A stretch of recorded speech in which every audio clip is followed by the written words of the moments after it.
ya berat badan ibu hamil turun, ya sebaiknya ini batalkan saja. Halo, assalamualaikum warahmatullahi wabarakatuh. Ibu hamil boleh nggak nih puasa? Sebenarnya boleh-boleh aja, asal nggak ada masalah selama puasa.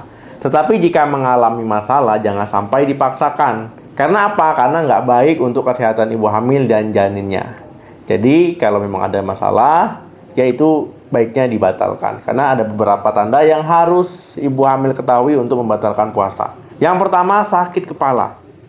Ketika muncul sakit kepala yang berat, ya kemudian terus-menerus berkepanjangan, karena ini bisa menjadi tanda ada masalahnya kesehatan. Misal hipertensi atau preeklamsia, karena ibu hamil bisa mengalami hal tersebut. Sakit kepala timbul karena tekanan darah tinggi yang mengganggu aliran darah ke otak, ini hati-hati. Kondisi ini dapat membahayakan diri sendiri, bahaya juga untuk janin dalam kandungan kalau ada hipertensi. Apalagi disertai dengan penglihatan kita jadi buram, ya agak kabur, kemudian mual, muntah, kaki bengkak, ya ada nyeri perut, ya ini hati-hati. Yang kedua, dehidrasi. Ibu hamil harus tetap memastikan kebutuhan cairan, yaitu tetap terjaga walaupun sedang puasa.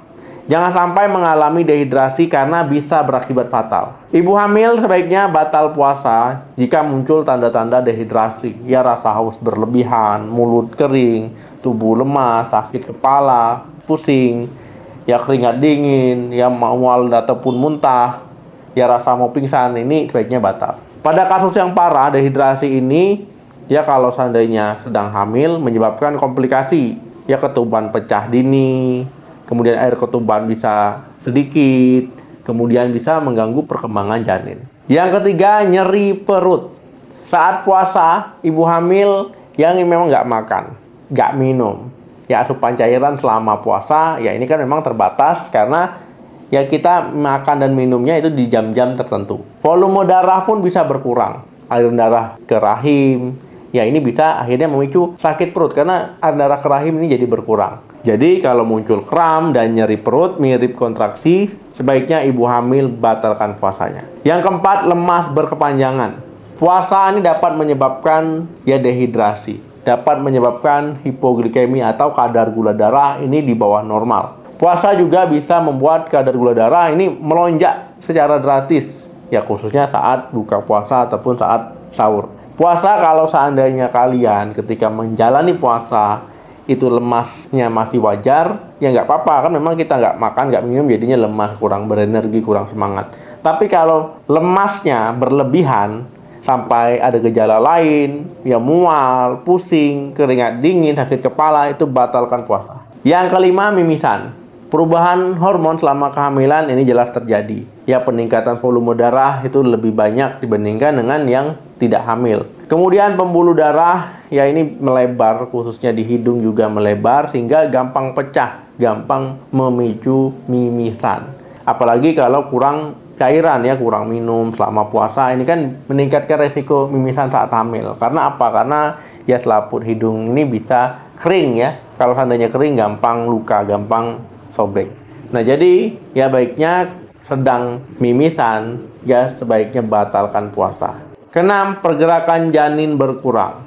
Saat puasa, ya pada trimester kedua atau ketiga, ya ini hati-hati. Ya lihat pergerakan janinnya. Kalau seandainya berkurang, ya biasanya aktif kok tiba-tiba berkurang nih, kenapa kok jarang bergerak? Ya ini hati-hati, bisa saja ya ada masalah pada janinnya. Jadi gimana cara kita mengetahui bayi kurang gerak atau tidak? Ya ibu hamil bisa merasakan ya baik dari tendangan bayi, dari gerakan bayi bagaimana, atau mungkin bisa dirangsang ya. Misalkan ibu hamil baring atau dikasih sesuatu yang dingin gitu ya. Ya ini nanti bayi akan bergerak. Tapi kalau seandainya berkurang, baiknya ibu hamil jangan dipaksakan. Baiknya batalkan puasa.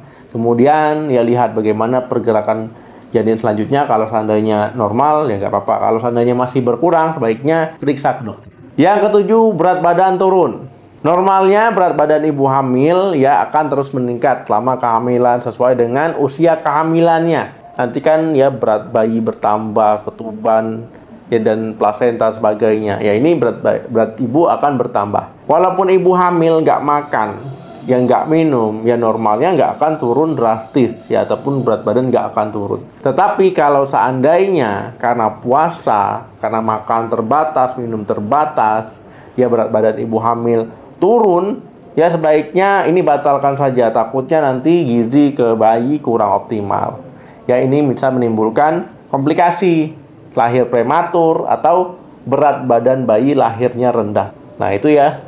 Kalau seandainya ibu hamil mau puasa, boleh. Atau bisa konsultasi dulu ke dokter. Tapi kalau dokter oke, tapi muncul tanda-tanda ini, sebaiknya batalkan. Tapi kalau seandainya sudah konsultasi ke dokter, dokternya nggak boleh puasa, jangan dipaksakan. Oke teman-teman, terima kasih yang sudah nonton video sampai habis. Jangan lupa di like, di share, subscribe channel ini. Sampai ketemu lagi. Salam sehat, sampai jumpa.